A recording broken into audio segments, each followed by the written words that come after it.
સમાચારમાં હવે આગળ વાત કરીએ। પૂર્વ ધારાસભ્ય ભૂષણ ભટ્ટે ઋષિકેશ પટેલને પત્ર લખ્યો છે।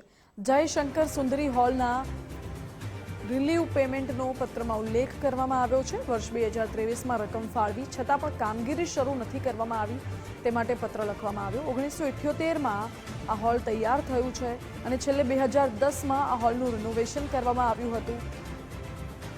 જો કે આ તમામ બાબતોનો ઉલ્લેખ પણ પત્રમાં કરવામાં આવ્યો છે।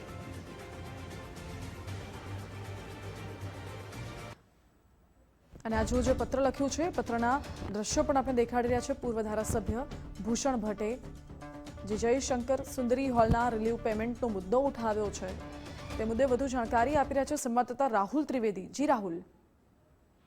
બિલકુલ, પૂર્વ ધારાસભ્ય જમાલપુર ખાડીના જે ભૂષણ ભટ્ટ છે તેમને અમદાવાદના જે પ્રભારી છે ઋષિકેશ પટેલે તેમને લખ્યું છે કે જમાલપુર સમાજ વિસ્તાર છે જ્યાં 1978ની અંદર જયશંકર સુંદરી જે હોલ છે તે બનાવવામાં આવ્યો હતો અને 2010ની અંદર પણ જે છે તે ગુજરાતના જે તત્કાલીન મુખ્યમંત્રી હતા નરેન્દ્ર મોદી તેમના દ્વારા પણ રિનોવેશન કરવામાં આવ્યું હતું, પરંતુ 2015માં તે કોઈ અંગત કારણોસર તે બંધ કરવામાં આવે છે, ખૂબ જ જર્જરિત હાલતમાં છે। ત્યારે 2023માં તેના માટે ચોક્કસ રકમ ફાળવવામાં આવી હતી, જેનો ઉપયોગ કરવામાં નથી આવ્યો, જેથી કરીને આગામી સમયમાં તેની કામગીરી કરવામાં આવે, કારણ કે 2025 2 વર્ષ વીત્યા બાદ પણ તેની કામગીરી કરવામાં નથી, રકમ ફાળવ્યા બાદ પણ રકમ કામગીરી ન કરવામાં આવતા તેમને પ્રભારી ઋષિકેશ પટેલને જે છે આ પત્ર લખ્યો છે। સાથે સાથે તેમની એ પણ વાત કરી છે કે આ રંગમંચ દુનિયા માટે આ ખૂબ જ મહત્વનું પ્લેટફોર્મ સાબિત થઈ શકે, જેના કારણે જે રકમ ફાળવવામાં આવી હતી 2023ની અંદર તે રકમની 2025ની અંદર તેની કામગીરી કરવામાં આવે, તેને લઈને ઋષિકેશ પટેલને જે હાલ પત્ર લખ્યું છે।